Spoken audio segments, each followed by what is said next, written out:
Morning, boys and girls. How are you, elementary? I hope you're good. I'm sorry. I know I feel like I start the same way every single time. Good morning. But I'd rather start that way than good morning, elementary. What's up? Okay. So I just like to say good morning, and you are my elementary friends. So I guess I'm just going to keep saying the same thing because I can't think of anything else to say. But I hope that you're doing great. I hope that you are just enjoying yourselves. I hope that you had a wonderful Thanksgiving, and we're so glad to be back in session. We missed you guys. And I hope that you're ready and enjoying a wonderful Christmas season. It's such a wonderful time of year. And if you're anything like me, it's one of my favorite times of year. I love to be cozy and drink hot cocoa and make cookies and pies and just get bundled up and, just put candles on. It's just a lot of fun. See some snow, hopefully. So I hope that you're as excited as I am about this wonderful season. And one of the things that I want to do is simply share some of my favorite stories with you that I love to read during Christmas time. So you've probably heard them before, those of you especially that have been here for years, because I kind of read them probably every year. But it's okay. They're good and you're going to enjoy them anyway. You need to hear them more than once. So I love reading them. So listen and just indulge me. Make me feel good that you enjoyed them as well. Hopefully you will. This one is one of my very favorites. It's called The Tale of Three Trees. And it's a traditional folk tale retold by Angela Elwell Hunt. And we're going to find out about this tale of the three trees. So if some of you have heard it, don't spoil it for others. Those of you who haven't heard it, listen carefully because it's really good. I promise. Once upon a mountaintop, three little trees stood and dreamed of what they wanted to become when they grew up. So you can see the three trees there on the hill, all dreaming of what they wanted to be. The first little tree looked up at the stars twinkling like diamonds above him. I want to hold treasure, he said. I want to be covered with gold and filled with precious stones. I will be the most beautiful treasure chest in the world. See, he's got the little treasure chest and the diamonds in the sky that he's thinking about. The second little tree looked out at the small stream trickling by on its way to the ocean. I want to be a strong sailing ship, he said. I want to travel mighty waters and carry powerful kings. I will be the strongest ship in the world. The third little tree looked down into the valley below where busy men and busy women worked in a busy town. I don't want to leave this mountaintop at all, she said. I want to grow so tall when people stop to look at me, they will raise their eyes to heaven and think of God. I will be the tallest tree in the world. There they are. Years passed. The rains came. The sun shone and the little trees grew tall. One day, three woodcutters climbed the mountain. Oh my. That's good news for the first two trees, but the third tree, not good news for her. The first woodcutter, looked at the first tree and said, "This tree is beautiful. It is perfect for me." With a swoop of his shining axe, the first tree fell. Now I shall be made into a beautiful chest, thought the first tree. I shall hold wonderful treasure. The second woodcutter looked at the second tree and said, "This tree is strong. It is perfect for me." With a swoop of his shining axe, the second tree fell. Now I shall sail mighty waters, thought the second tree. I shall be a strong ship fit for kings. The third tree felt her heart sink when the last woodcutter looked her way. She stood straight and tall and pointed bravely to heaven. But the woodcutter never even looked up. Any kind of tree will do for me, he muttered. With a swoop of his shining axe, the third tree fell. The first tree rejoiced when the woodcutter brought him into a carpenter's shop. But the busy carpenter wasn't thinking about treasure chests. Instead, his work-worn hands fashioned the tree into a feed box for animals. The once beautiful tree was not covered with gold or filled with treasure. He was coated with sawdust and filled with hay for hungry farm animals. Well, that's not very pleasant. I mean, it's great, but you're just going to be a feed box, basically.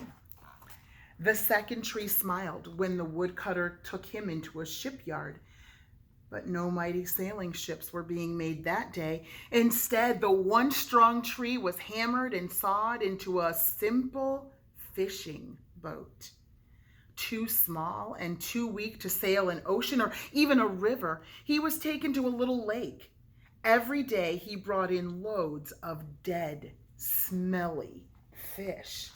Ugh, that was not what he was hoping for at all. What in the world happened to these special dreams? The third tree was confused when the woodcutter cut her into strong beams and just left her in a shipyard. What happened? The once tall tree wondered. All I ever wanted to do was stay on the mountaintop and point to God. She had a great plan, and there was nothing wrong with it. She wasn't trying to be anything more than she was. She wasn't trying to think herself better or bigger or stronger. She just wanted to tell people about God and point people to God. Why didn't that dream come true? Many, many days and nights passed. The three trees nearly forgot their dreams. But one night, golden starlight poured over the first tree as a young woman placed her newborn baby in the feed box. You figuring this out? I wish I could make a cradle for him, her husband whispered. The mother squeezed his hand and smiled as the starlight shone on the smooth and sturdy wood. This manger is beautiful, she said. And suddenly the first tree knew he was holding the greatest treasure in the world. Do you figure out who that is?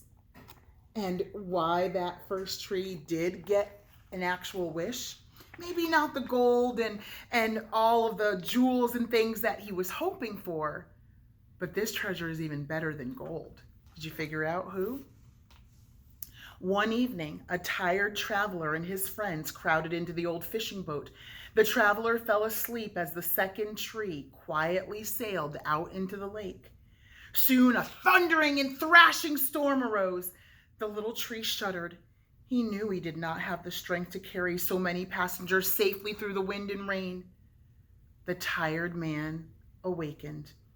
He stood up, stretched out his hand, and said, "Peace."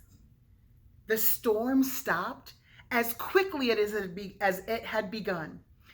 And suddenly the second tree knew he was carrying the King of heaven and earth.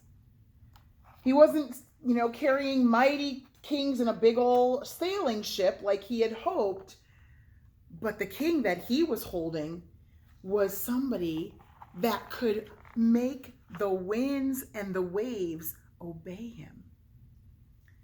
One Friday morning, you already saw the picture, I was trying to keep some of them from you. The third tree was startled when her beams were yanked from the forgotten woodpile. She flinched as she was carried through an angry, jeering crowd. Jeering is people that are screaming and making fun and calling names.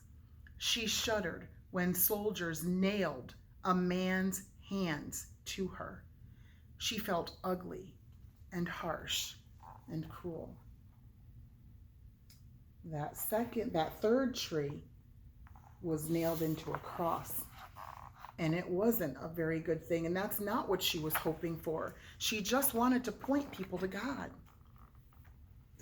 But on Sunday morning, when the sun rose and the earth trembled with joy beneath her, the third tree knew that God's love had changed everything. It had made that first tree beautiful. It had made the second tree strong. And every time people thought of the third tree, they would think of God, Because what was that third tree?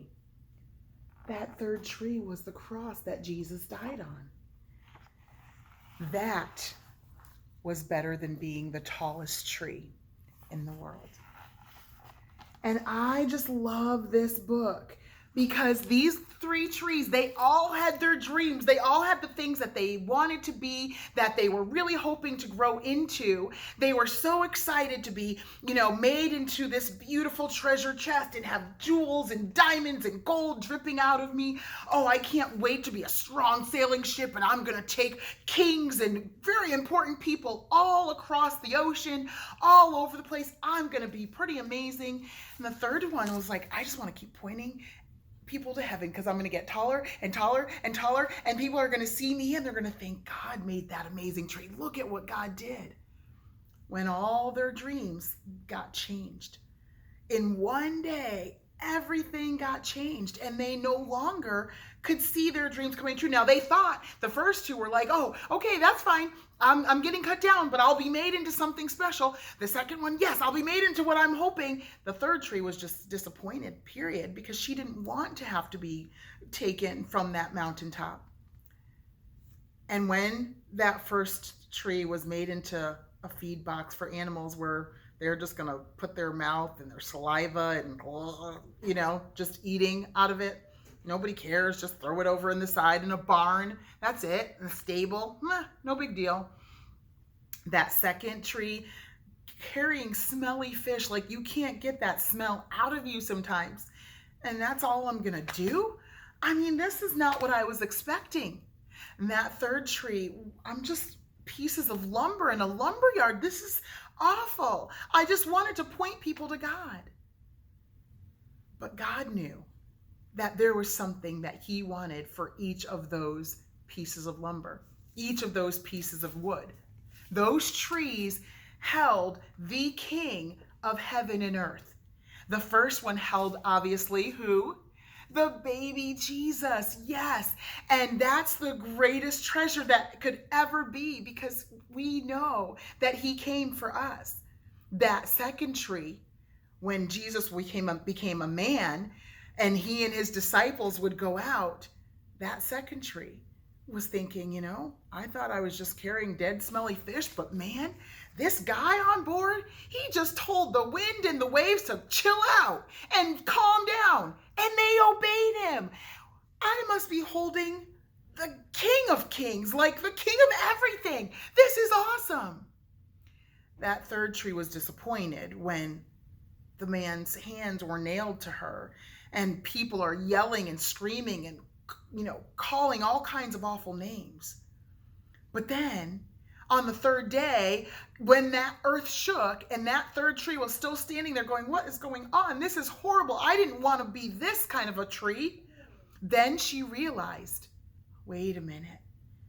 Maybe this is a good thing because that person that was nailed to me didn't stay dead in the grave. He rose from the grave and he's living in heaven, and I get to point people to God because of who I am. It was not fun being that tree, but now when people think of me, they do think of God. Boys and girls, we have our plans, we have our hopes and our desires and our things that we want to do and that we want to be. And sometimes they're what God has for us and sometimes they're not. And we need to say, Lord, whatever you would have, I'm going to just rely on you. I'm going to seek you and I'm going to do my best to be who I should be for you. Are we pointing people to Christ no matter where we are in our lives, even when things don't work out exactly as we planned? I hope and pray that today and throughout this Christmas season, you will be thinking of how you can honor God and how you can bring joy and glory to him, not just ourselves, but for others as well. So I hope that you enjoyed my favorite book. I love this book so much, and I hope that you enjoyed that, and we'll find out another one next week. All right, have a wonderful rest of your day, guys. See ya.